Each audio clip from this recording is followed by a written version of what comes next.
स्वास्थ्य मंत्रालय इसलिए दिया गया कि बाप बेटे को डॉक्टर की जरूरत है। अनन्य से टिकटें बेची गई और टिकटें ही नहीं बिकी, करोड़ों में मंत्री पद भी बिके। किसने बेचा? ये हमसे बेहतर सरफुद्दीन साहब जानते हैं। ये 3 तिलंगे नहीं, ये चंडाल चौकड़ी है। ये चंडाल चौकड़ी ने आज जनता दल पर प्रश्न खड़ा कर दिया। जनता दल यू के साथियों को मैं कहने आया हूं, ठीक ये नीतीश कुमार का सफाया नहीं है, पिछड़ों के राज का सफाया है। आनंद मोहन का कुछ नहीं जाता। ये मैं आपको ललकारने नहीं आया हूं, आपको सच बताने आया। माईपीडी समाचार देख रहे हैं आप, मेरा नाम है काजल तिवारी।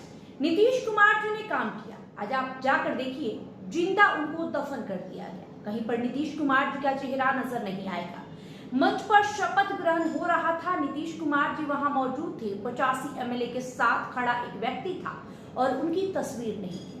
उपरोक्त बयान महज एक बगावत की पानगी है। बयान देने वाले बाहुबली नेता आनंद मोहन ने इससे आगे बढ़कर बहुत कुछ कह दिया है। उन्होंने जेडीयू में थैली कल्चर के हावी होने की बात कही। ये वही आनंद मोहन है जिन्हें तत्कालीन मुख्यमंत्री नीतीश कुमार ने बिहार जेल नियमावली 2012 के नियम 481 ए में 10 अप्रैल 2023 को संशोधन किया ताकि आनंद मोहन की रिहाई हो सके। इस बदलाव की वजह से 27 अप्रैल 2023 को सुबह सहरसा जेल से रिहा कर दिया गया। उस वक्त नीतीश कुमार को काफी आलोचनाओं का सामना भी करना पड़ा, लेकिन उन्होंने कमिटमेंट कर दिया था और उसे पूरा किया। अब उसी नीतीश कुमार को जिंदा दफना दिया गया है। ऐसे शब्द का प्रयोग करते आनंद मोहन सियासी जानकारों की नजरों में बड़ी भूल कर रहे हैं। बिहार के राजनीतिक मामलों के जानकार इसे लेकर कहते हैं कि आनंद मोहन ने जो बातें भी कहा है, उन बातों का एक ही अर्थ निकलता है कि उनका बेटा सम्राट मंत्रिमंडल में शामिल नहीं हो पाया। जिस नीतीश कुमार ने उन्हें जेल से बाहर निकालने का उपाय सोचा, जिस नीतीश कुमार की सरकार बचाने के लिए उनकी पत्नी और बेटे साथ रहे, अब उसी नीतीश कुमार और उनकी पार्टी को टारगेट कर जिस तरह का हल्ला बोल आनंद मोहन ने शुरू किया है, वो कहीं से जेडीयू और नीतीश कुमार की लाइन में नहीं हो सकती। ये नीतीश कुमार के सुस्त पड़ने का ही नतीजा है कि आनंद मोहन जैसे लोग अब बोलने लगे हैं। आनंद मोहन को बेटे को मंत्री नहीं बना पाना कचोट रहा है। आपको बताते हैं कि जानकारी से लेकर क्या कहते हैं। आनंद मोहन को एहसानमंद होना चाहिए कि नीतीश सरकार ने उनके लिए जेल नियमावली के उस नियम को हटा दिया जिसमें प्रावधान था कि ड्यूटी पर तैनात लोक सेवक सरकारी कर्मचारी की हत्या की दोषियों को समय से पहले रिहाई का लाभ नहीं मिलेगा। नीतीश कुमार ने इस विशिष्ट क्लोज को हटाकर आनंद मोहन की रिहाई का रास्ता साफ किया था। इसे उन्हें याद रखना चाहिए। उन्होंने ये भी कहा कि आनंद मोहन इतना बोल रहे हैं, सिर्फ एक सवाल का जवाब दें कि वो राजपूत समाज का खुद को ठेकेदार बताते हैं, लेकिन बताएं कि उन्होंने अपने परिवार से इतर राजपूत समाज के लिए क्या किया। हालांकि आनंद मोहन के इस बयान से जेडीयू के भीतर भी बेचैनी है। जेडीयू के प्रधान पार्षद संजय सिंह ने कहा है कि वे पुत्रमोह में धृतराष्ट्र बन गए हैं। जेडीयू नेता ये भी कह रहे हैं कि नीतीश कुमार नहीं होते तो आनंद मोहन आज जेल में सड़ रहे होते। आनंद मोहन इतना बोल रहे हैं, सिर्फ एक सवाल का जवाब दें कि वो राजपूत समाज का खुद को ठेकेदार बताते हैं, लेकिन बताएं कि उन्होंने अपने परिवार से इतर राजपूत समाज के लिए क्या कुछ किया। जेडीयू के एक अन्य नेता ने बताया कि आनंद मोहन एक नंबर के स्वार्थी नेता हैं। उन्होंने सिर्फ अपने परिवार को देखा है।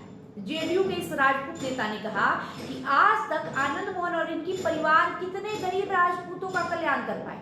सिर्फ चश्मा लगाकर बड़ी बड़ी बातें करने से राजनीति नहीं होती। आनंद मोहन जो नीतीश कुमार के नहीं हुए तो वे किसी के नहीं हो सकते हैं। आनंद मोहन बिल्कुल गलत बर्ताव कर रहे हैं। आनंद मोहन के बागी तेवर अपनाने के पीछे पुत्रमोह है, नीतीश कुमार की चिंता नहीं। नीतीश कुमार की चिंता होती तो आनंद मोहन जेडीयू कार्यालय में रहकर पार्टी की सेवा करते। उन्हें लग रहा है कि उपेंद्र कुशवाहा का बेटा मंत्री बन गया, निशांत मंत्री बन गए, तो चेतन आनंद को मंत्री क्यों नहीं बनाया गया। इसके लिए आनंद मोहन को सियासी धैर्य रखने की जरूरत है।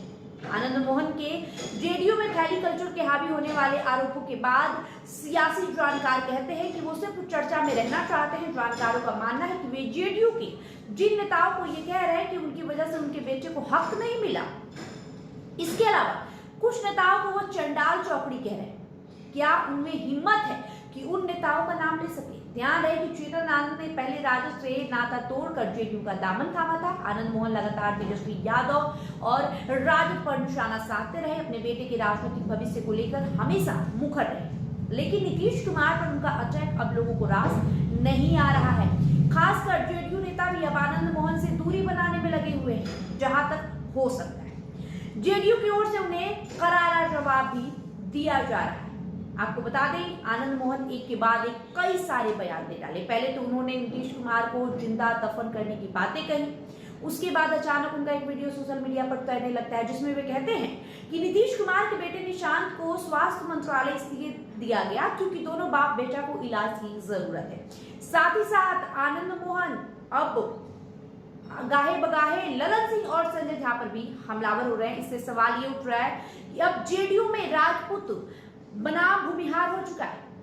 हालांकि आनंद मोहन पर पार्टी क्या एक्शन लेगी ये आने वाले दिनों में पता चलेगा, लेकिन कहीं ना कहीं आनंद मोहन पुत्र वियोग में, पुत्र मोह में इतने पागल हो चुके हैं कि वे बीते कुछ दिनों में ऐसी ऐसी बातें कह दिए हैं, ऐसा ऐसा बयान दे डाले कि अभी पूरे बिहार भर में उनकी चर्चा हो रही है। कुछ लोगों का तो ये भी कहना है कि हो सकता है आनंद मोहन बागी तेवर अपना ले, उनके बेटे और पत्नी पार्टी से अलग हो जाए, या फिर पार्टी उन्हें अलग रास्ता दिखा दे, पार्टी से बाहर निकाल दिया जाए। कई सारे सवाल उठ रहे हैं। लोगों का ये साफ तौर पर कहना है कि आनंद मोहन नीतीश कुमार को तो बोल ही रहे हैं, लेकिन उनका कहीं ना कहीं गुस्सा ललन सिंह पर है, और ललन सिंह के खिलाफ बोलते बोलते वे आपा इतना खुश हुए कि नीतीश कुमार और उनके बेटे निशांत कुमार के लिए भी बोलने लगे। आने वाले दिनों में पार्टी उनके ऊपर क्या एक्शन लेती है, या फिर पार्टी में ही टूट हो जाएगा, ये आने वाले दिनों में पता चलेगा। बहरहाल आपको क्या लगता है कमेंट करके जरूर बताइए। वीडियो को लाइक और शेयर करिए, साथ ही साथ हमारे यूट्यूब चैनल को सब्सक्राइब कर लीजिए। बहुत बहुत शुक्रिया।